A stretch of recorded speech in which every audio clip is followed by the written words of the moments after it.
14 black dots coalescing into lethal shapes against the blinding glare of the high-altitude sun.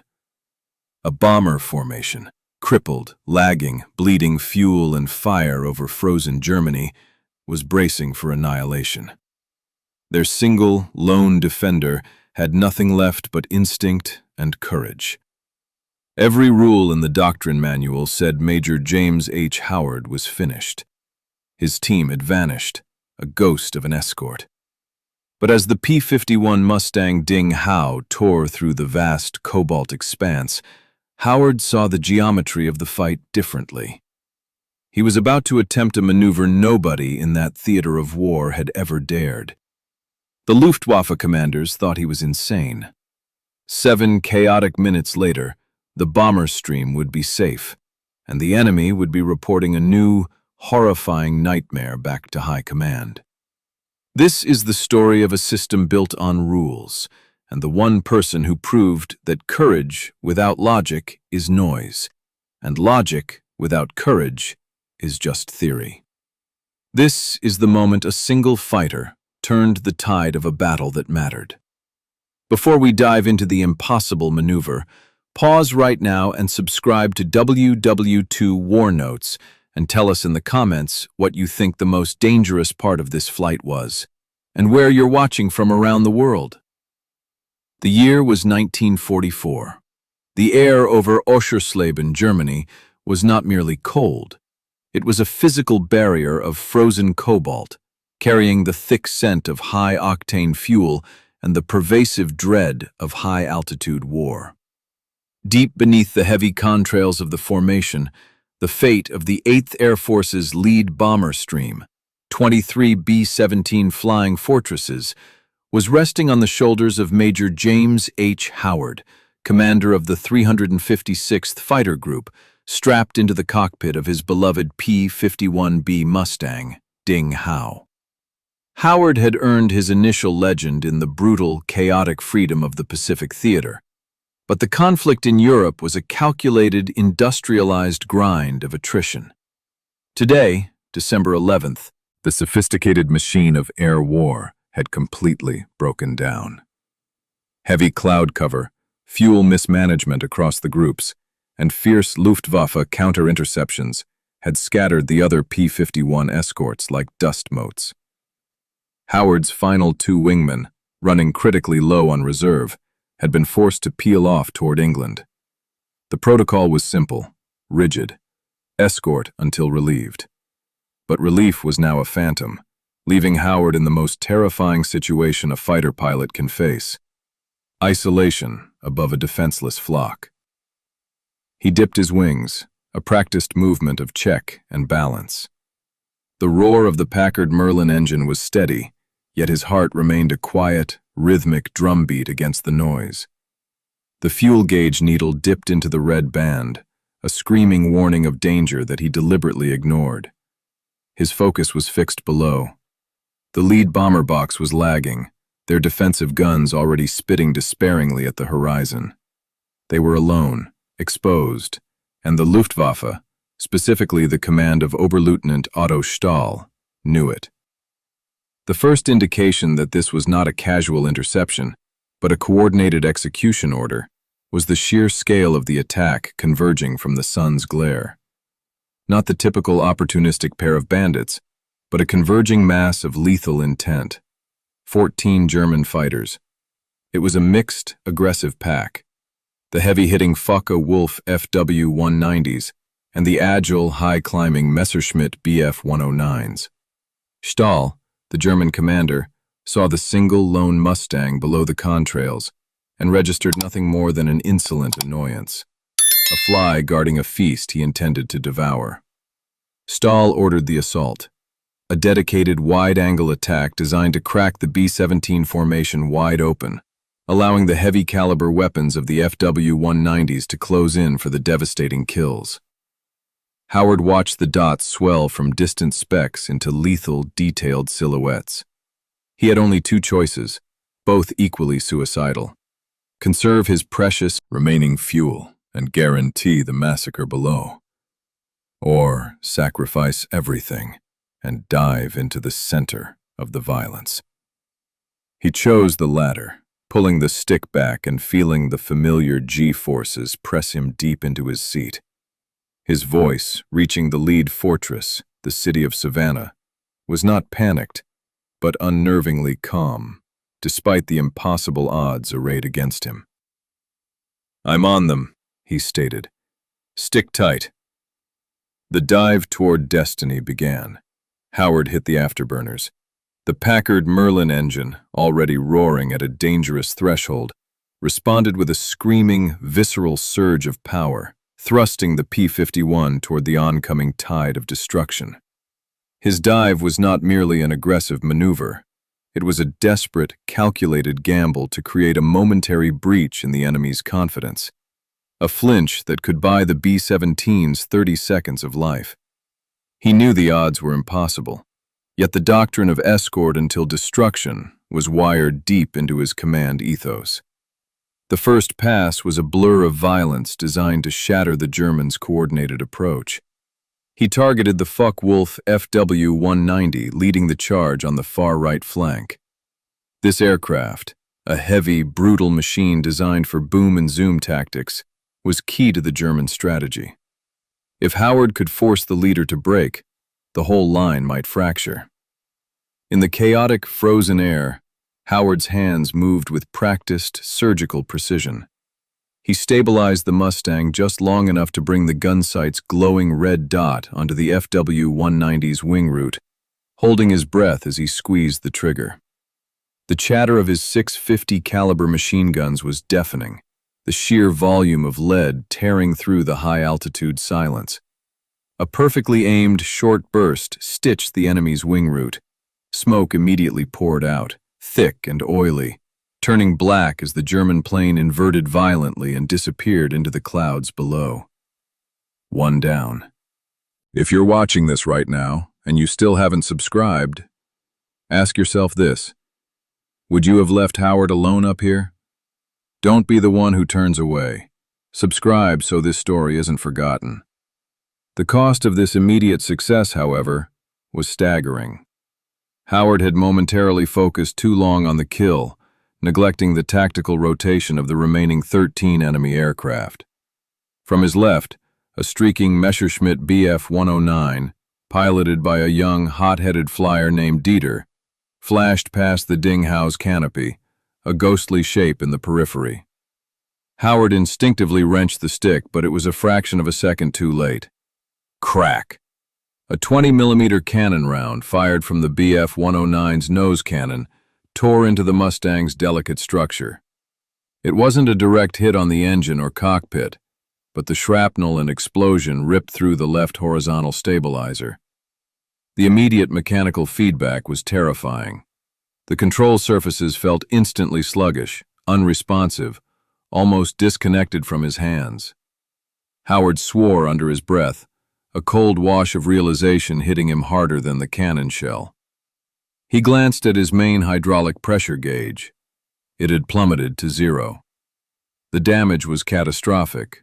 It meant his flaps were compromised, likely jammed, and his ability to control speed, particularly during tight turns or landings, was now dangerously erratic. He was flying a wounded animal. Oberlieutenant Otto Stahl, leading the German interception group, watched the engagement unfold with a detached, clinical eye. He saw the initial loss of the FW-190, but was immediately vindicated when the Bf-109 scored its hit. The lone Mustang had been fighting with the aggressive, conventional energy fighting tactics that defined the P-51's strength: high dives, fast climbs, utilizing its superior speed. But now, that speed was a liability.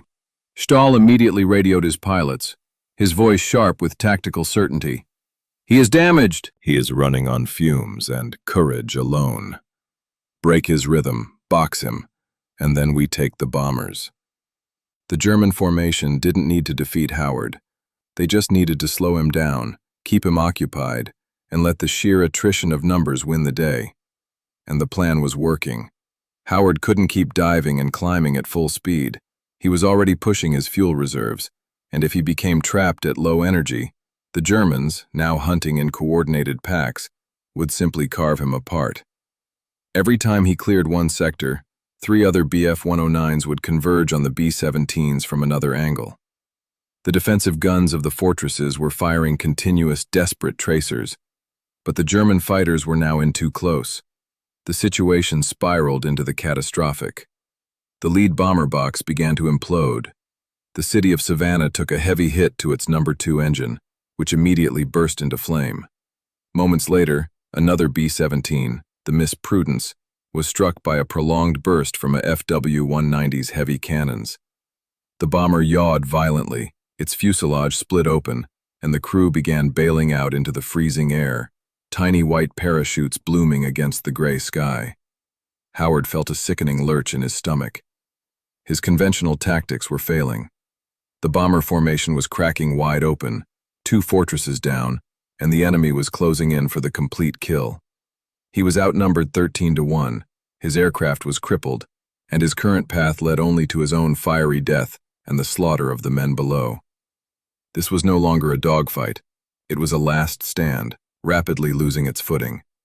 He could feel the weight of every eye upon him, the desperate glances of the bomber crews, the clinical focus of the German aces, and the cold, unfeeling stare of the fuel gauge.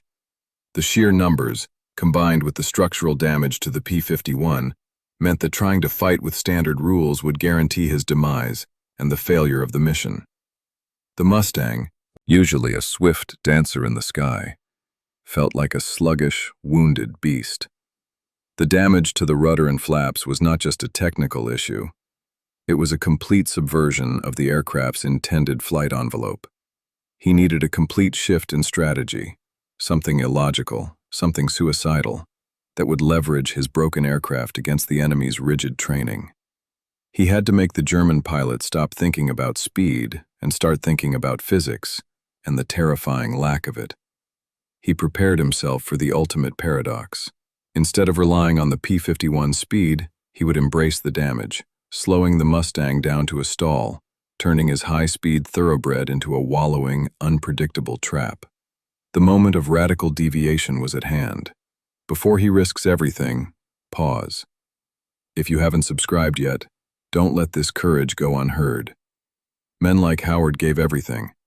The least we can give is one click. The air inside the cockpit of Ding Hao was thick with the immediate danger of explosion and the cold finality of physics. Howard's mind, however, was no longer processing danger. It was solving an equation. He wasn't simply a pilot. He had always possessed the mind of an intricate mechanic, capable of seeing systems not for their prescribed function, but for their inherent potential and flaws.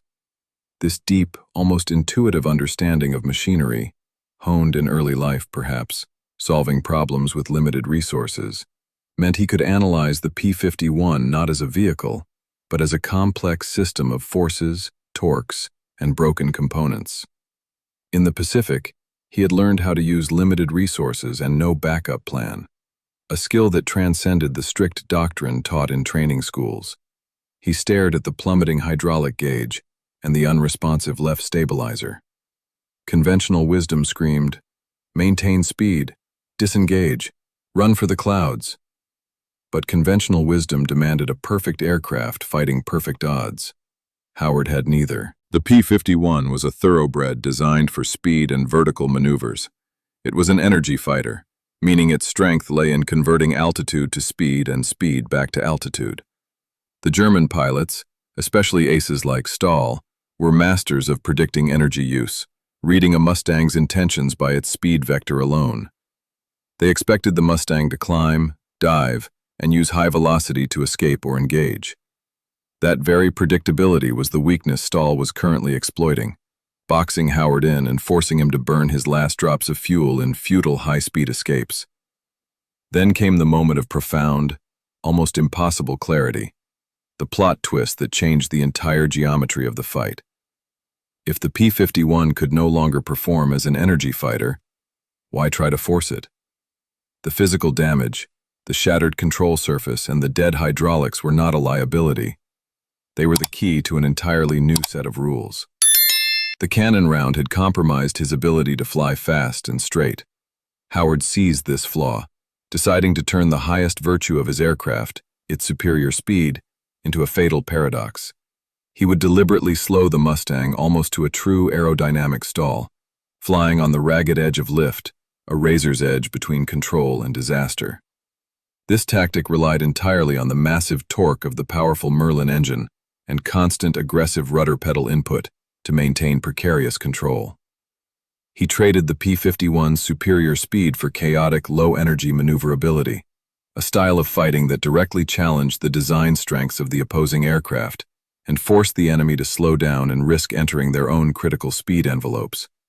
It was suicidal. At that altitude, a true stall meant instant loss of control and an uncontrolled dive into the earth. It was a move fundamentally banned from air combat doctrine because it left the pilot vulnerable and without a reliable means of escape. But escape was no longer an option. His job was to become a kinetic shield, a wall of unpredictable metal between the Luftwaffe and the men of the 8th Air Force. The airframe shuddered violently as he began to execute this forbidden technique. Yet Howard's focus was absolute. He was using the plane's damage to make it fly unlike any other P-51. Howard feathered the throttle, reducing engine power sharply, a terrifying act when fighting 13 opponents, then yanked the stick sharply back.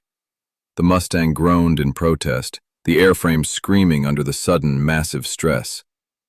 The airspeed indicator dropped violently, confirming his commitment to the edge of the grave. He initiated a series of violent, erratic maneuvers, a rolling, high-G spiral that seemed completely uncoordinated and utterly without purpose. He pushed the rudder pedals hard, exploiting the compromised control surfaces to throw the aircraft into turns that were technically impossible for a P-51 at that speed. He felt the controls go sloppy, then bite back, demanding constant, minute corrections that would have exhausted a lesser pilot. The effect was instantaneous and baffling to the German formation. Oberleutnant Stahl, watching the lone Mustang from his Bf-109, blinked behind his goggles, momentarily stunned into disbelief. The American fighter had just abandoned every principle of fighter combat. Instead of maintaining his altitude advantage or diving to escape the box, the Mustang was sinking, seeming to slow to the point of almost stopping mid-air. It was wallowing, twisting, snapping into violent, unpredicted turns that had no logical vector. "What is he doing? Is he injured?" Stahl barked over the radio, his voice laced with confusion. "That is a stall entry. Target him, now. Get around him." But targeting the wallowing P-51 was suddenly a nightmare. The German pilots, trained to intercept fast-moving targets, relied on calculation. Lead the enemy, predict the turn radius, and fire. Howard's broken Mustang had destroyed the equation. It would suddenly drop a wing and snap into a 90-degree turn, only to recover violently, almost shaking itself free of the stall, before twisting into another chaotic spiral. The speed was so low that the Bf-109s, forced to slow down to keep sight of the American, found themselves entering their own critical speed envelopes. Their aircraft, built for high-speed interception, became heavy and sluggish when throttled back, risking overheating the liquid-cooled engines. This was the first phase of the crazy maneuver, forcing the enemy to break their rhythm, forcing them to fight the physics of their own high-speed aircraft. The German planes, optimized for speed and high-altitude fighting, were now dragged into a slow, ugly, close-range knife fight they were technically and psychologically ill-equipped to handle. Their pilots were accustomed to decisive high-speed strikes, not this suicidal slow-motion ballet of chaos. A highly experienced FW-190 pilot, attempting to maintain position on Howard's 6 o'clock, reduced his airspeed too quickly, attempting to match the Mustang's erratic maneuvers. The heavy Focke-Wulf suddenly shuddered, losing lift, and spiraled out of control, the pilot screaming a frustrated curse as he fought to recover from the unexpected stall. He managed to recover, but he was forced to break formation and dive thousands of feet to regain the necessary airspeed, taking him completely out of the fight and sending him home early. Stahl watched the pilot break off, his face hardening with disbelief and mounting fury. This was not raw courage. It was calculated insanity, a mechanical flaw weaponized against doctrine, exploiting the critical wing loading of the German fighters. Howard had become a black hole of energy, pulling the aggressive German interceptors into a chaotic vortex where their superior speed was now a fatal handicap.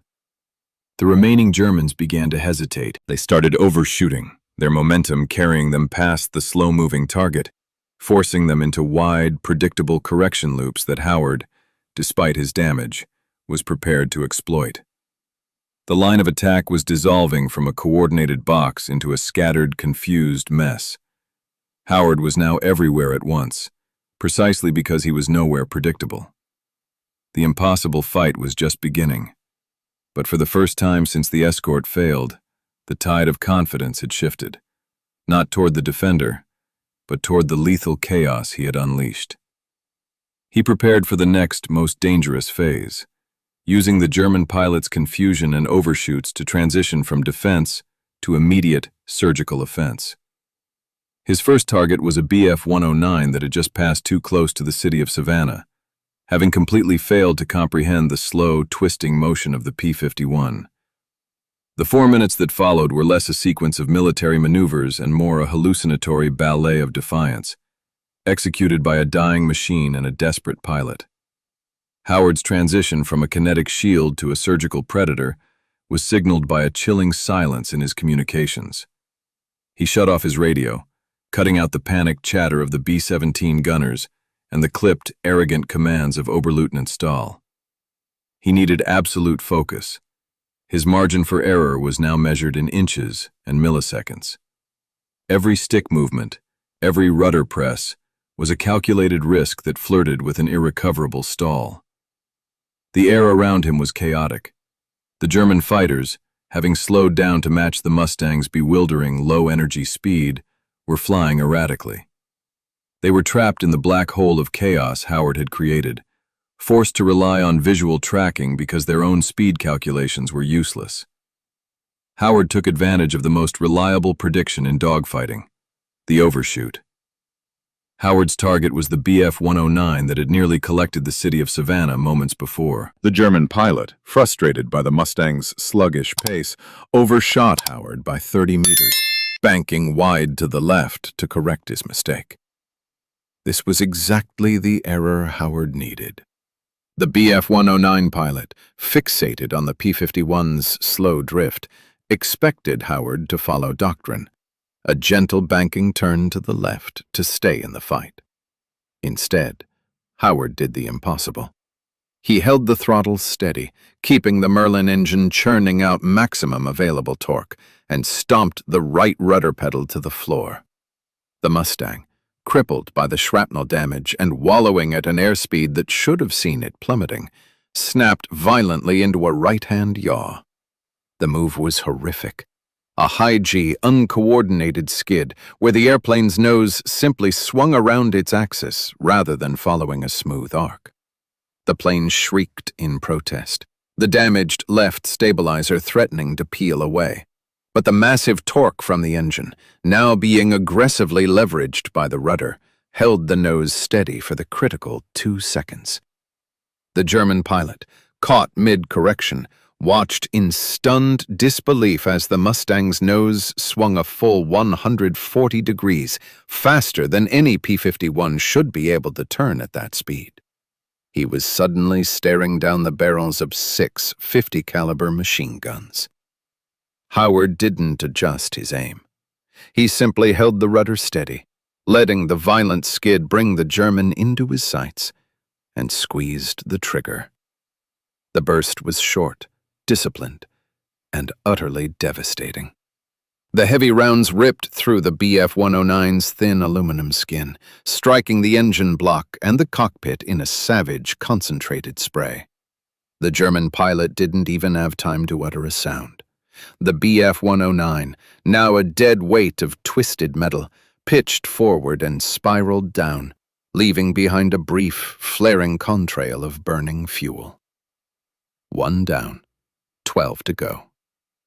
The immediate psychological effect on the remaining Germans was palpable. They had seen a conventional fight dissolve into a non-Euclidean nightmare where the laws of flight seemed to have been suspended by the will of a single, damaged American aircraft.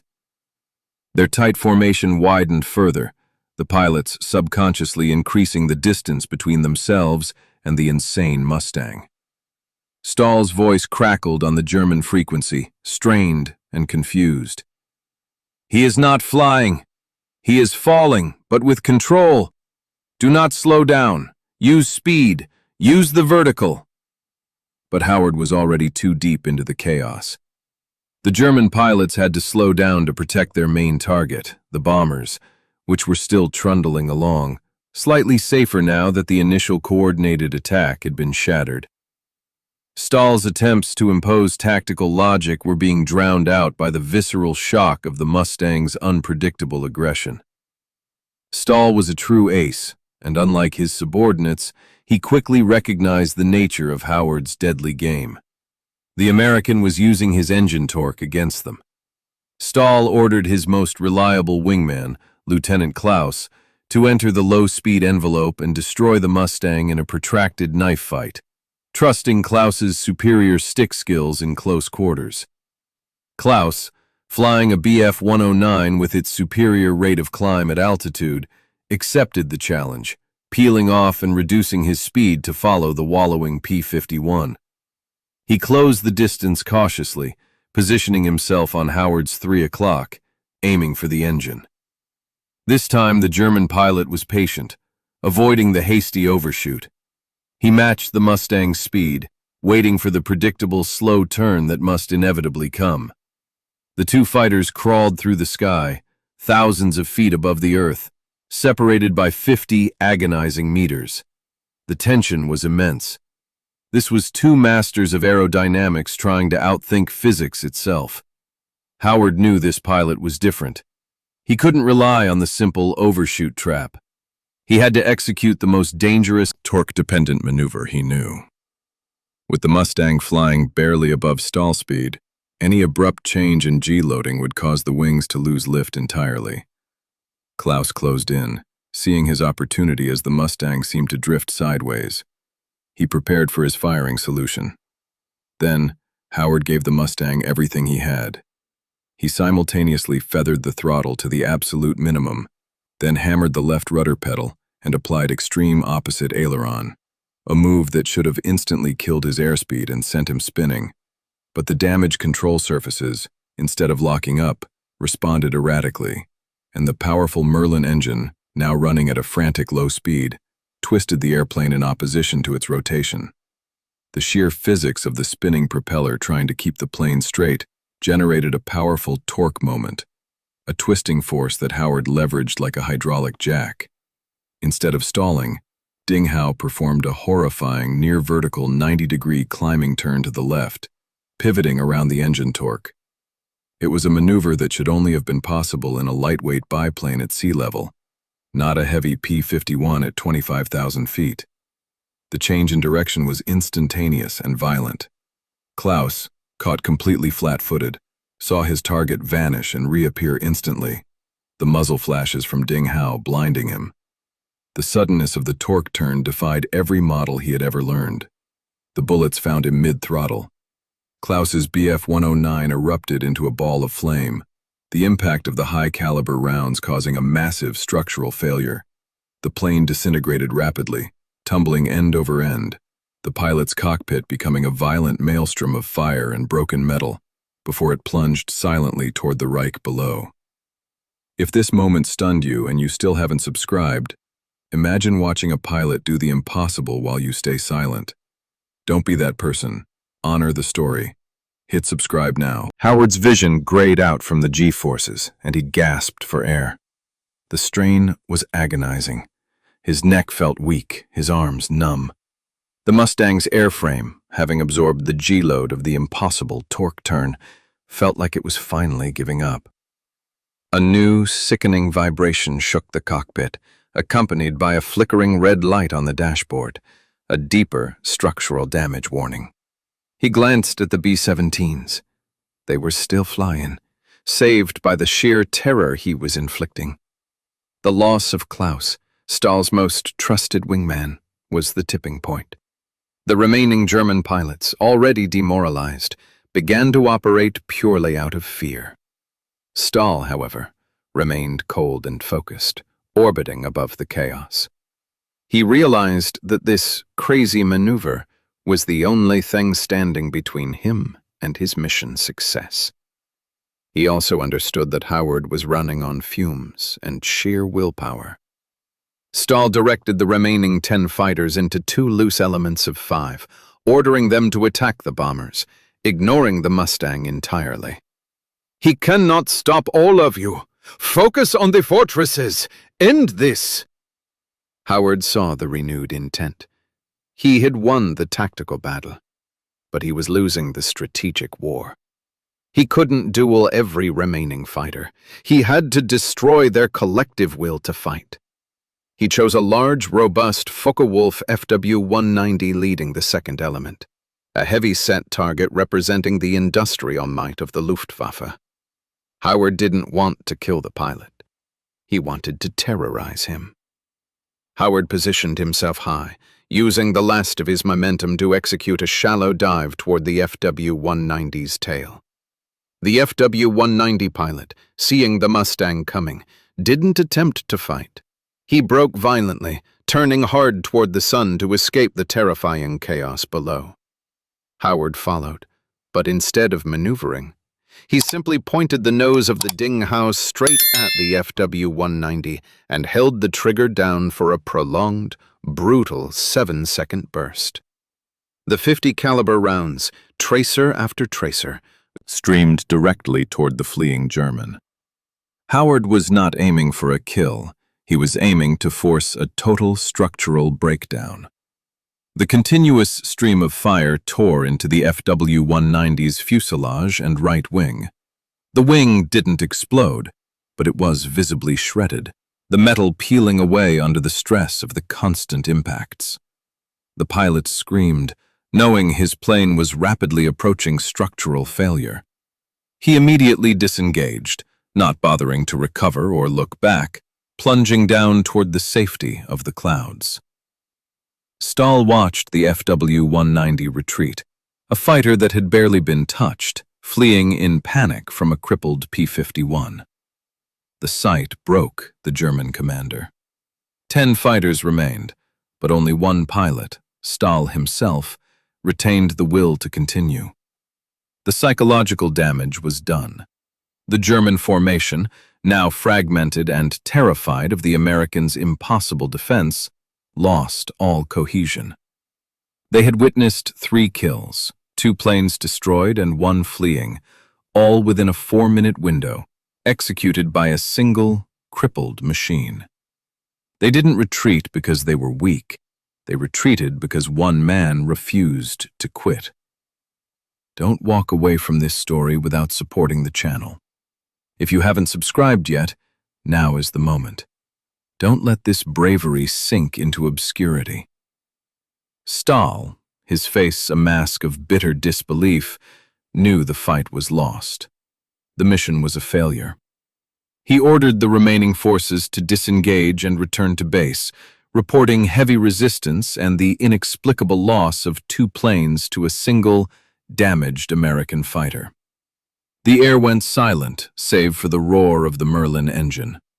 Howard, exhausted, bleeding from a small wound on his temple sustained during the G-loads, pulled the stick back slightly, slowing the shuddering Ding Hao to a sustainable cruising speed. He had survived the nightmare, but his aircraft and his own reserves were dangerously low. The bomber stream was safe. The last stand had held. The silence was the most deafening sound. It was not the high-altitude quiet of cruising flight, but the profound, resonant absence of gunfire, of screaming engines, and of the frantic commands that had dominated the air for the last 4 minutes. The German attackers were gone, their contrails rapidly dissolving into the vast blue-gray canvas of the sky. The only sound left was the loud, irregular thunder of the Packard Merlin engine, now vibrating with a new, deeply worrying rhythm, like a heart struggling against exhaustion. Howard slowly released the tension that had locked his muscles into rigid, bone-aching knots. His jaw was clenched, his knuckles white against the stick, and his body was soaked in a cold sheen of sweat. He felt the blood running warm down his temple from the small shrapnel wound he hadn't registered during the fight. He reached up, wiping the fluid away with the back of his glove, his hand shaking uncontrollably. He quickly scanned his instruments. Airspeed, dangerously low but stable. Altitude, 24,000 feet. Fuel. The needle was flirting with empty, dipping so low into the reserve band that it was an act of faith to believe he had enough to clear the enemy lines, let alone cross the North Sea. The flickering red warning light for structural damage was now a steady, ominous glow. The Ding Hao was a barely functional shell of its former self, a testament to the Mustang's robust design and the sheer impossibility of its pilot's recent actions. Then, the airwaves crackled back to life, breaking the tense silence. It was the lead navigator of the city of Savannah, his voice thick with emotion and static. "Ding Hao, this is Savannah Lead. Major, you saved us. We are taking casualties, but the formation is stable. We are out of the danger zone. God bless you, Major." The message was followed by a chorus of staggered confirmations from the remaining B-17s. Howard didn't have the energy to respond with anything more than a single, strained word. Affirmative. His mission was accomplished.